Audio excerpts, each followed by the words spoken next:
जगात अनेक धर्म आहेत, हिंदू, मुस्लिम, शीख, ईसाई. परंतु आपण म्हणतो की धर्म अनेक आहेत आणि ईश्वर एक आहे. तर तो एक ईश्वर कोण आहे की ज्याला सगळ्या धर्मांनी मान्यता दिलेली आहे.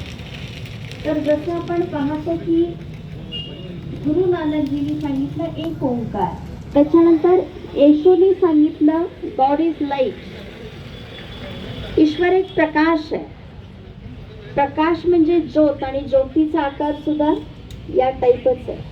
मुस्लिमांचा मक्केमध्ये संगठन आहे, ज्याला ती लोक किस करतात आणि समजतात की आपली हज, जसं हिंदू काशीला जातात तसं मुस्लिम मक्केला जातात.